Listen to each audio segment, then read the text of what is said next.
Everyone wants it, dreams of it, schemes for it. A lot of people have dreams of unlimited wealth. You can just print as much money as you need. To feed the frenzy, the U.S. government is making it. We use tons of paper, tons of ink a day. Counterfeiters are faking it. We have a problem that is worldwide. It's global. And thieves are taking it. There was an employee who had an artificial leg, and over a period of time would place gold bars in the leg and walk out with them. Uncover the need and greed for green.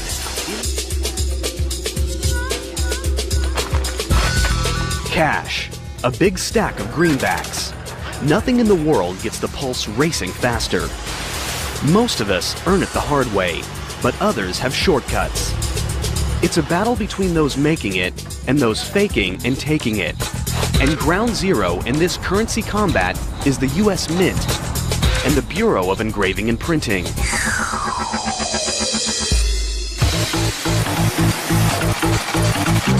These two branches of the United States Treasury crank out over $650 million worth of bills and coins a day.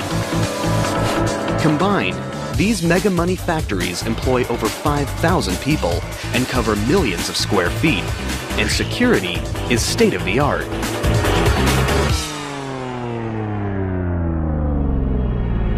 But where there's money, there's trouble. And some just can't resist the temptation to get rich quick. One man dreamed up a scheme so outrageous it would go down as one of the biggest, boldest counterfeiting operations in United States history. His name, Wayne Victor Dennis. His goal, to become a multimillionaire, literally overnight. Now, he's about to reveal his secrets on camera for the first time ever. Well, counterfeiting has always been kind of a dream way in the back of my mind. I think a lot of people have dreams of unlimited wealth, where you can just print as much money as you need. 1991, Wayne Victor Dennis sets his plan in motion. The first step? It takes money to make money. So Dennis empties his savings accounts and borrows whatever he doesn't have to pull together his target budget of $50,000. Next, he contemplates what denomination to counterfeit. I chose $20 bills because hundreds get scrutinized too easy. 20s, I know that people just accept them like they're nothing. They'll just take them and throw them in their cash register drawer. First, Dennis needs a place to print the counterfeit bills. He rents a house from his uncle in South Florida. He soundproofs a secret room, then moves in a 750-pound offset press that he picked up from a printing supply house. It's a machine he knows nothing about, but that's not going to stop him now. What was supposed to be a 2-year vocational school, I taught myself in 2 weeks through experimentation. Dennis now begins the plate making. Using a stationary camera, he photographs 4 brand new $20 bills. It's at this stage when Dennis knows he's crossed the point of no return. Once you start photographing the money and you have negatives, then that's when you start getting nervous, because now there's evidence against you. The next step? He needs paper, but not just any paper. It has to have the distinct weight and texture of money. Unfortunately, the only paper that has no watermarks is standard typing paper. Without paper thick enough to pass as cash, Dennis's counterfeiting scheme could be shut down way before payday. But he's persistent. He comes up with an idea, a chemical solution, his own concoction that builds the paper thickness to 24 pounds, the weight of real currency. Now, what about the ink? I had to figure out some way to get that paper colored green like currency. But the color of money isn't easy. The wrong shade could send him to the slammer.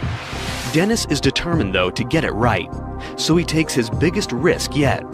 He actually cuts off the corner of a real bill and sends the tiny sample to an ink manufacturer. A bold move that could be his biggest mistake. And I figured Secret Service would be knocking on my door right shortly thereafter. Days go by. Dennis's mind races with fear. Will the ink or the feds arrive at his doorstep? To his relief, it's the ink, in the perfect shade of green. Dennis is ready to roll. The toughest part, getting the paper to look and feel real, was accomplished, and I was very excited, and I just felt I was rich. But surprisingly, not every greenback off the press is a masterpiece. There are smudges, double prints, misprints. There's plenty of trial and error, because one error will send him straight to trial and jail. Dennis needs the bills to be perfect. I had probably about $250,000 of wasted counterfeit before it started looking very spendable. Once they pass his scrutiny, Dennis goes for the jackpot and prints up million after million in bogus $20 bills. And eventually, one by one, then 20 by 20, then hundreds of bills start pouring out, each more perfect than the last. He tallies up his production, $11,750,000. The short answer to what it feels like is to watch $100,000 a minute come out of a printing press is very exciting. It comes out so fast it looks like a blur. And that's a lot of money. It's the instant rush of becoming an instant millionaire. But the cash isn't ready to spend just yet. The bills need to look worn. The solution? That came during laying in bed before sleep. I would think of all the intricate details. Dennis creates his own chemical aging process with coffee grinds, starch, and distilled water. And then on a marble tile, wearing surgeon gloves so you don't leave fingerprints, you would ball the money up. Then you'd have to take them back out one at a time in just one sweep with the hot iron on the same marble tile. And that would set the starch, and that would set the wrinkles. Now, after 6 months of non-stop work, Wayne Victor Dennis is ready to cash in. With the assistance of his girlfriend, he takes $100,000 in 20s cross-country on a counterfeit cashing tour. They have a strategy. Stop at fast food restaurants, use their fake 20s to buy a soft drink, and get real cash back. It's one thing to print money in a basement. It's another to pass it off face-to-face. Dennis still remembers their first stop. I can help you. Can I just have a small Coke, please? That's it. One later, the first one, please. Thank you. Thank you. It was very nerve-wracking. I have to say I had a drop of sweat coming off my forehead. My hand shook like a leaf in the wind, and I handed her the money shaking. She put it in the cash register and gave me back my change. I was still shaking, but it was right then I knew that it was going to work, and I was an instant millionaire. So now I'm $18.88 richer. The success intoxicates Dennis, sending him and his girlfriend on a spree across the country. One thing that I thought was pretty ingenious was to leave some of the counterfeit at grocery stores, throw a little out the window at nighttime so people would find it and they would cash it in places I would never cash it. So therefore the Secret Service couldn't say a pattern. Finally, they pull into the ultimate money mecca, the bright lights and big greed of Las Vegas. I figured if we can pass it in Las Vegas and not get caught, then we can pass it anywhere. Because the change persons in the casinos, that's all they do 8 hours a day is handle money. And it passed quite nicely, about $4,000 an hour. They were able to funnel through the casinos. Dennis and his girlfriend become instant high rollers. At first, Alexa and I were cashing the counterfeit through the casino, and we're playing 21 and roulette and getting change from the cashiers. We're making great money. Flush with success and fatigued by the hard work of making millions, Dennis and his girlfriend decide to take a break. So we decided to go upstairs to the mezzanine where they had arcade games. Ironically, it's when they let their guard down that the stakes get their highest yet. Dennis passes off a counterfeit 20 to a teenage employee at an arcade game. She's not experienced with big cash, but she has a nervous habit that's about to expose his entire operation. She was tearing the corners off of all the bills, and when she tore the corner off one of my bills, she noticed it was white inside. I did not put enough alcohol in the ink to bleed it through the paper, so it was white inside. She called security without alerting me. Dennis is immediately backroomed, but he's prepared to face off with the feds. We came up with this story that I found a briefcase on a dock in Miami, and when I got home, I opened up the briefcase, I had to pry it open, and I found currency. But the authorities don't buy it. While Dennis is locked up in jail, Secret Service agents search his hotel room. They find the smoking gun, a logbook that describes every incriminating detail of the operation. Then I knew we were pretty much finished. That logbook, that was the damning factor. Counterfeiter Wayne Victor Dennis thought he could create his own mega money factory, but he was tripped up by the saturation of the ink and the quality of U.S. Treasury paper. The real paper comes from Crane & Company of Dalton, Massachusetts. They've been making special paper for U.S. currency since 1879. Their product is unlike any other paper in the world. U.S. currency has that feel of strength that you can snap and feel. The recipe for making paper nearly impossible to counterfeit is top secret. But here's a hint. Most paper is made from wood. Crane & Company's currency stock is made from cotton and linen. The 8-step process begins with 6,000 pounds of cotton. It's loaded into a giant boiler and pressure cooked for 2 hours.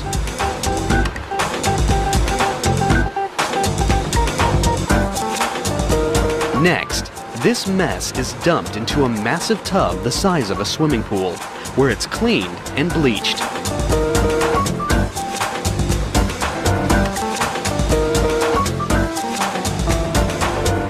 The raw materials are pressed,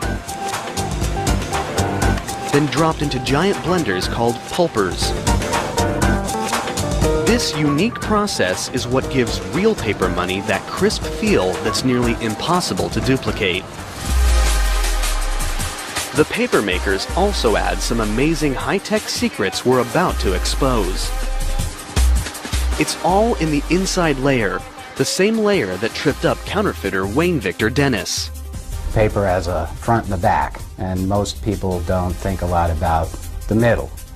But it's in the middle of the paper that a lot of the technology that contributes to making paper a counterfeit deterrent resides. It's a technique first introduced in 1996, when upper denomination bills got their major makeover. While the pulp is still wet, highly trained specialists tint the pulp, add color fibers, and presidential watermarks. Much of the exact process is top secret, but here's a tip. The fibers are drawn to conform to a wire mesh pattern in the forming process. That image is simply a result of more and less of the very same fiber that constitutes the bulk of the banknote.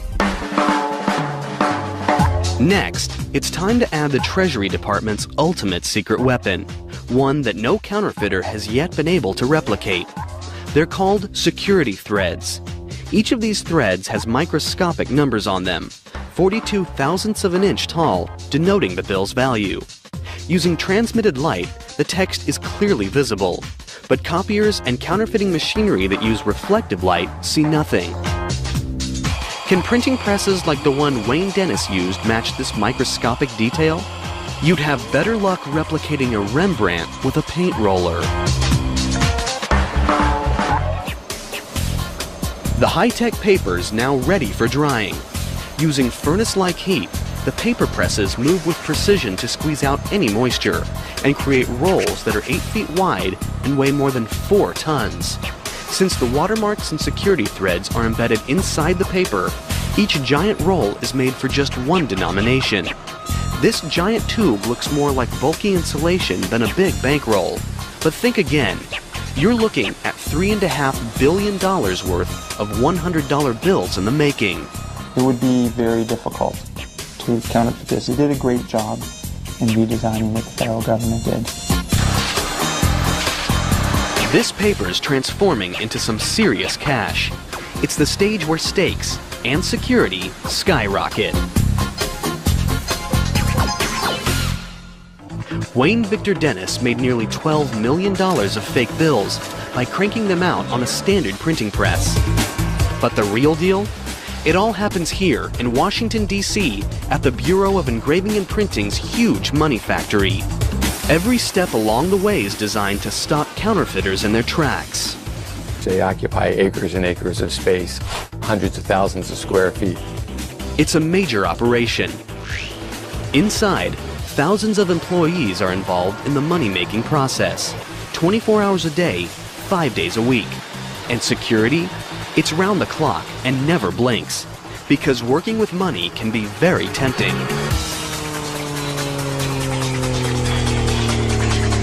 You've worked here at the Bureau for more than 2 or 3 weeks and it still looks like money to you. It's probably not a good job for you. In God we trust might be the motto on money, but at the Bureau, trust is something they take very seriously. From the minute anyone walks through the door, they are searched, scrutinized, and watched by vigilant state-of-the-art security systems. Each morning, as employees arrive for work at the imposing Bureau of Engraving and Printing factory, they must pass through special magnetometers that screen for any hidden weapons. Security is so severe that cameras of any kind are immediately confiscated at the door to prevent would-be counterfeiters from stealing secrets or anything else. Once inside, a complex identification and scanning system tracks employees' movements everywhere they go. Motion detectors and alarms are placed strategically in key locations to prevent unauthorized access. The building is broken up into very specific security zones so that only those who are authorized to be in a specific zone have access to that. For extra security, many employees work behind steel cages where they are monitored by cameras. We have one of the largest closed-circuit TV systems in the world. With employees under non-stop surveillance, the Bureau now focuses on their biggest task, thwarting counterfeiters. The high-tech paper is just the beginning. There are 6 steps in engraving and printing, and each one makes the bills harder to copy. It begins with a simple piece of steel that is transformed into a remarkable engraving. It's an old-world craft that takes talent, patience, and experience. All of the Bureau's engravers go through a 10-year apprenticeship, and their final product can take hundreds of hours to complete. For counterfeiters who want to get rich quick, there are no shortcuts. Oh, it takes a very special person to be an engraver, I think. It would drive most people mad, sitting here hovering 3 inches above a piece of steel, just making one tiny little dot at a time. And what are the images? There are presidential portraits, but there also have been some unusual and perhaps unexpected images. Let's take a look at the $1 bill and break down the design. There's the famous pyramid with the eye. It's a Masonic symbol. Many founding fathers were Masons. The pyramid's unfinished, which represents the nation in its early stages. And the eye? For the Masons, this refers to the all-seeing eye of God. And what about the dollar sign itself? This symbol has been linked to everything from the serpent cross to the astrological symbol for the planet Mercury. And the eagle? It's said to represent Congress. In the right talon, it grasps 13 arrows, and in the left, an olive branch with 13 leaves and 13 berries. This represents the power of Congress to lead us into war or peace. One of the more recent design additions is causing enough controversy to make it to the courtroom. Back in 1955, Congress passed a law requiring the inscription, "In God We Trust," to be added to the US dollar. 50 years later, in November 2005, Michael Newdow, a Sacramento doctor, lawyer, and atheist, filed a federal lawsuit claiming that the motto was an unconstitutional endorsement of religion. Since it's a law, it's really not a discussion point. To change that would require that all the plates be redone and would therefore add to the cost of currency. Bill design has its symbolic history, some say even mystical, but it's also very practical when it comes to thwarting counterfeiters. These hand-carved engravings are a brain-twisting, eye-popping, intricate network of fine lines and tiny dots nearly impossible to accurately copy. That's why I'm working here in the first place, because it's very, very hard to replicate a hand engraving where every single line, dot, and dash is paid very careful attention to. It's designed to foil forgery.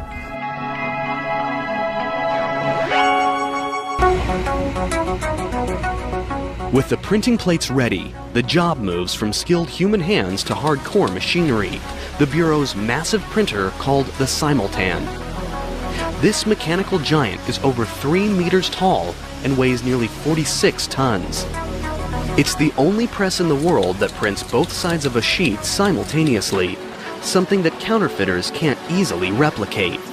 Its job: stamp in some key images, the subtle peach and green stripes, the 20 USA banner, and the nearly invisible 20 numerals.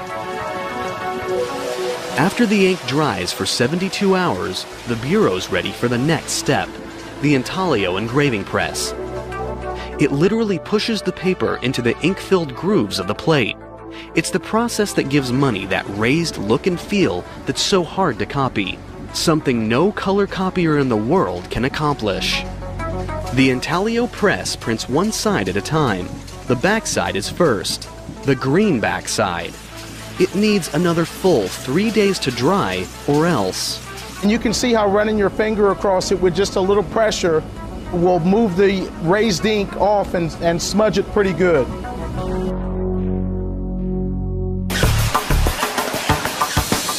Then the face side is ready for printing with black ink and another metallic ink with a unique security feature.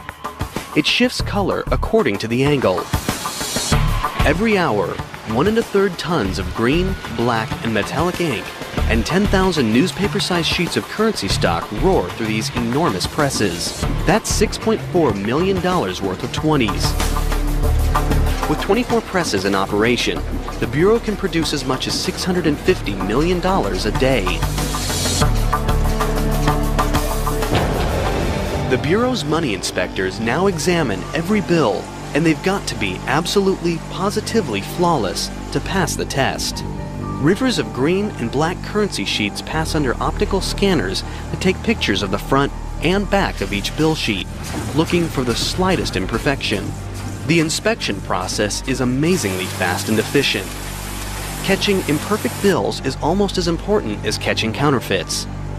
Each sheet moves through in under a second. It's given a number as it passes. This computer keeps track of 37 separate sheets of currency at once, comparing over 1 million microscopic squares with a master image. If the computer locates a mismatched square, it displays it on a monitor. Here's a demonstration, a smiley face. It'll be spotted and show up as imperfect in less than a second. Imperfect bills are so rare in the general circulation that they are automatically collectibles, sometimes fetching thousands of times their face value. For example, in 2003, a flawed 20 sold online for $10,000. We find it odd that people would want to collect our mistakes.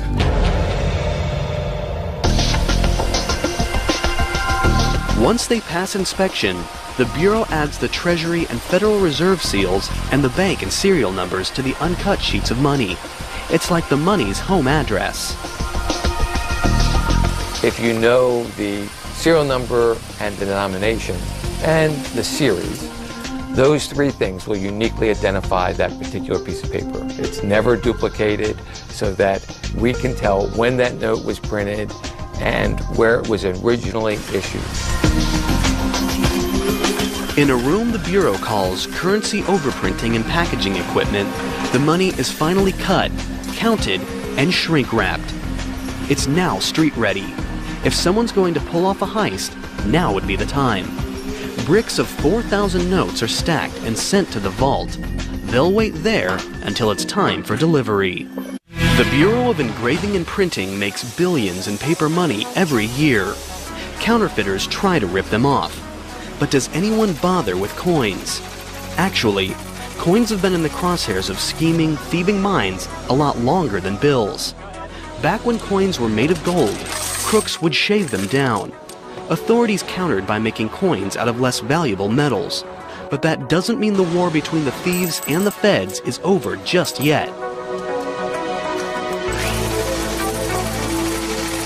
This is the Philadelphia Minting Plant, the largest coin factory in the United States in both size and production.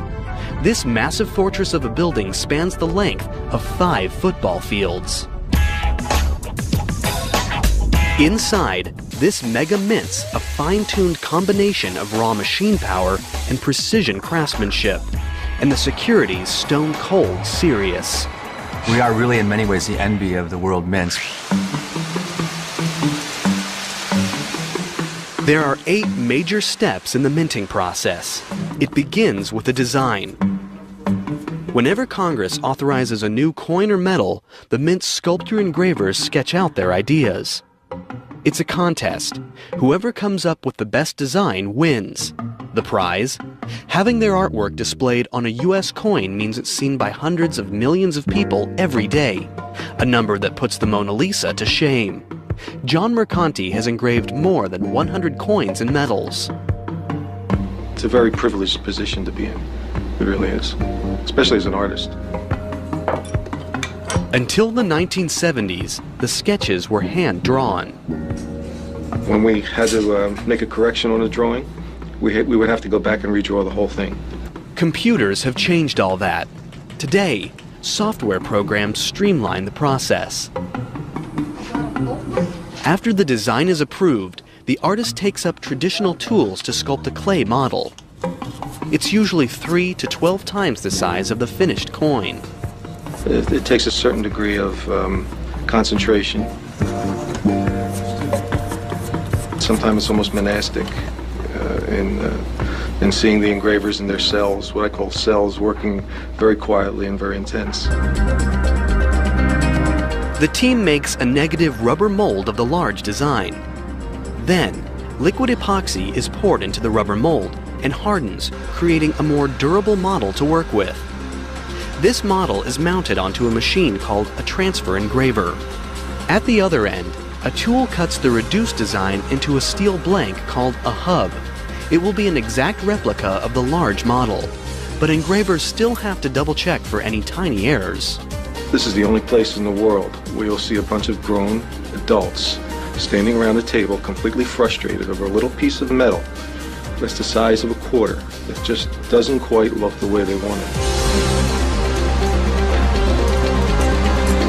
Once perfected, dies, 2 pieces of steel that will stamp the design on the coins, are made from the master hub.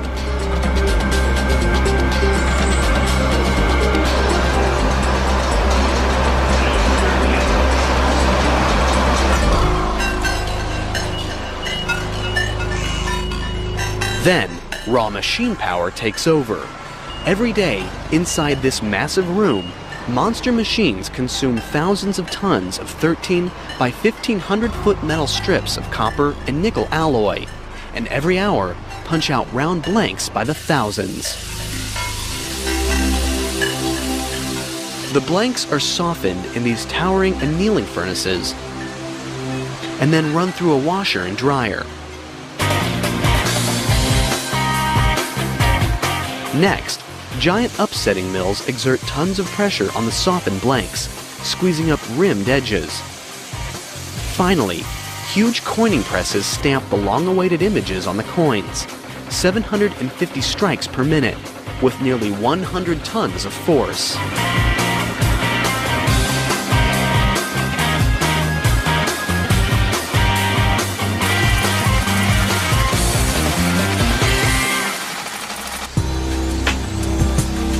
The coins are spot checked for errors.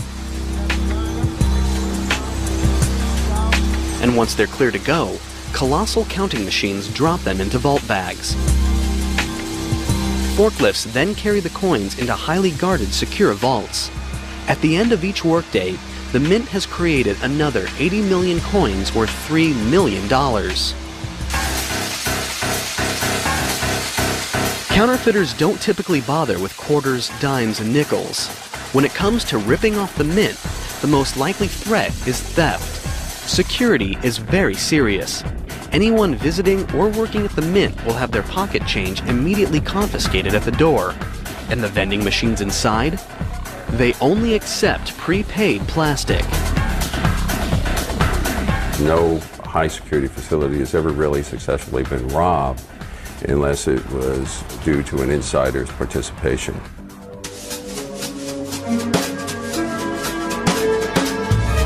Over the years, the Mint has witnessed some of the strangest inside theft jobs ever. For example, there was Orville Harrington. In 1920, he was a $4 a day worker who couldn't resist the temptation. He took advantage of a unique personal attribute, a hollow wooden leg. It was the ideal place for hiding bars of gold. Over several months, he managed to hide and steal 53 bars. The value at that time? $80,000. The value today? $750,000.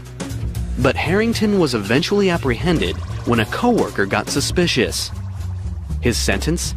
10 years in the slammer.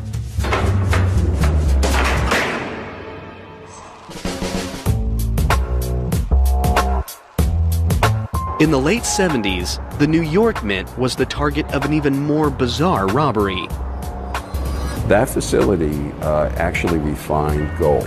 So you would see gold in all different states of finish in 7-ounce bars and just bulk little clumps and in BB type size. So it was all over the place. It looked like Willy Wonka chocolate factory for gold.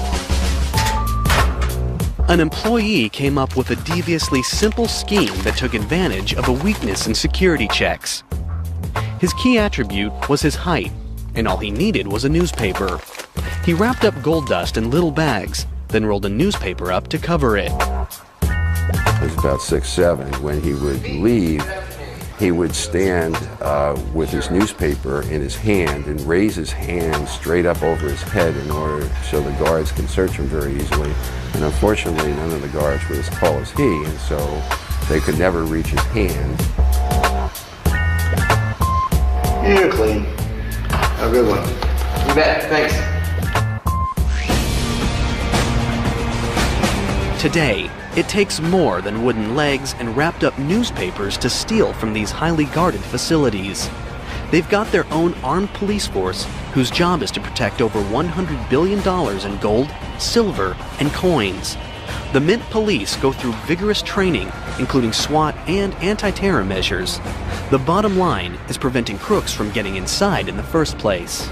Working around money means you have to make sure that the people are honest. And before they're hired, you make sure we check them thoroughly. And make no mistake, at the Mint, everything gets checked, from backgrounds to back pockets. The Bureau of Engraving and Printing and the United States Mint. Together, they're a powerhouse money-making plant, churning out millions by the hour. But they're not the only ones. Around the world, underground counterfeit cash factories are giving them a run for their money, literally. It's a major problem, a threat to the United States economy, and the stakes couldn't be higher. Historically, the United States has always been a nation where people believed they could get rich quick. But that dream has had a dark side. Ever since bills have been part of the United States currency, there have been people trying to fake them.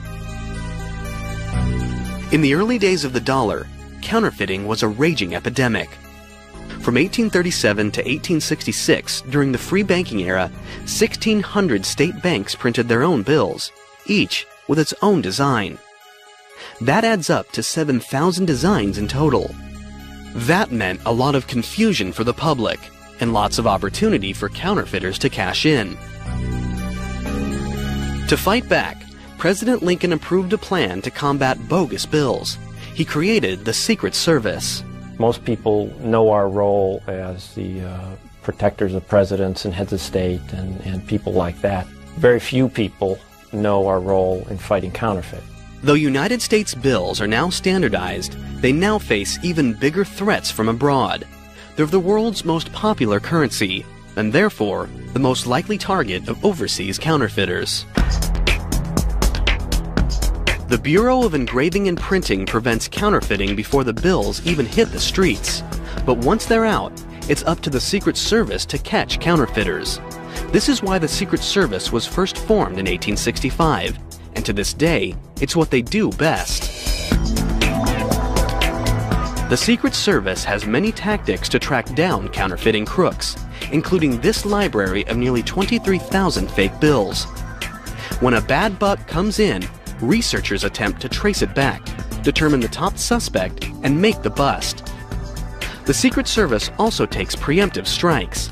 Together with the Federal Reserve, they've created software that prevents scanners from copying bills at 100%. Try it, and a warning appears on your computer screen. The fight against counterfeit's not all high-tech. Secret Service dogs can sniff out more than drugs. We trained 12 dogs down there to detect counterfeit money by smell. It's based on the drug detection dog program that most people are familiar with. And sometimes, the hunt for counterfeiters takes the Secret Service to some of the most dangerous locations in the world. Colombia, known for its drug cartel, has another illegal and highly profitable export. In 1998, the Secret Service launches a joint mission with the Colombian National Police to find these secret counterfeiting rings. They'll have to travel deep into western mountainous terrain. It's a dangerous mission that could turn deadly. They search in vain for 2 years. Then, in November 2000, they encounter a banana plantation. Once they search the modest cinder block shelter, they uncover more than produce. The Secret Service has just stumbled into a counterfeiting hotbed. They confiscate printing equipment, including a large press, negatives, ink, and sheet after sheet of 20s and 100s. The people there are true printers. They take a little bit more time.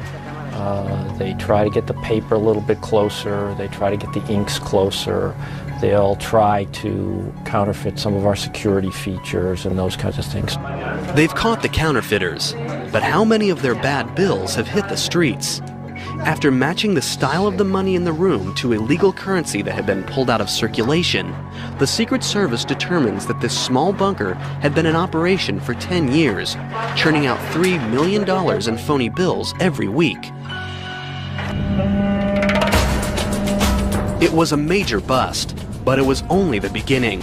Authorities estimate that hundreds of these hidden money-making factories are scattered throughout the country. It's an underground war that the Secret Service still fights today. We have an office in Bogota. We work closely with the police forces down there. And together, we have made a significant dent in the amount of counterfeit money. The United States Mint and the Bureau of Engraving and Printing's job is to manufacture mega money. It's a high-stakes, high-security operation designed to stop counterfeits and theft. But once the money is ready to enter circulation, the opportunity for danger is even greater.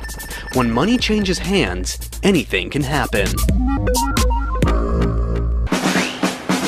Transporting the money from the factories is a major operation that calls for the highest vigilance against gunpoint heists and even inside jobs. Each money factory has immense loading docks. Forklifts and transfer workers move the money under intense security precautions. Armed guards watch every move. At the transport points, as you're loading it or unloading it, is the riskiest part because the money is exposed for anyone to take. Millions of dollars are loaded up into unmarked 18-wheelers. And where do these semis go? They're headed to a main depot. After that, Armored cars drive the money to every bank and branch that's part of the Federal Reserve System. Created in 1913, the Federal Reserve is the central bank of the United States, the clearinghouse for cold, hard cash. It was created after a series of financial panics and financial crises that occurred in the late 19th and early 20th centuries. In these crises, people got concerned about their deposits at their local commercial banks. Today, there are 12 Federal Reserve banks nationwide, each serving a specific region of the country. The Federal Reserve is an intermediary between banks that have more currency than they need because they've taken in deposits, lots of deposits of currency, and banks that have a need for currency. And as that currency is deposited with us, and before it's sent out to the banks that have a need, we're like a filtering system. The Federal Reserve's giant vaults house the money until commercial banks need it. Then, armored cars take it straight to the banks. Once it hits circulation, currency passes through billions of hands. And billions of hands can do a lot of damage. An average bill circulates for 5 years before it's too tattered to go on. So how are bad bills pulled from circulation? When commercial banks receive cash, they in turn deposit it in the Federal Reserve Bank. It's here where all bills, the good, the bad, and the cruddy, come under close scrutiny. All 12 of the reserve banks have high-speed computer-controlled machines that count 40 bills a second, examining them with specially designed sensors to search for dirt, graffiti, and possible counterfeits. They send suspected fake bills straight to the Secret Service for examination. What happens to the old worn bills? They've got a date with the shredder. The Federal Reserve banks shred over $500 million a day. When these bills are shredded, they're out of circulation, and new bills are printed to take their place. But what do you do if your money is destroyed? The commercial banks won't take it, so this cash never meets the Federal Reserve's shredders. But it's still considered legal tender. So where does it go? Back to where it all begins. The Bureau of Engraving and Printing. The Bureau has a free service that most people have never heard of. It's called the Mutilated Currency Division, and anyone can send their most fragile 5s and tattered 20s directly to their office for a refund. Hurricanes, tornadoes, all of the natural disasters that you hear, we get the remnants of the currency that has been damaged from those things. When bills first leave the Bureau, they're inspected for the slightest flaws. The messy bills that make it back undergo the same careful scrutiny. The Bureau employs 17 full-time examiners. In 1 year, they can process over 25,000 claims of mutilated currency, worth nearly $100 million. The tools? Tweezers, knitting needles, small knives, tape, and glue. It takes 6 years of on-the-job training to learn the trade. Putting mutilated money back together is like a puzzle.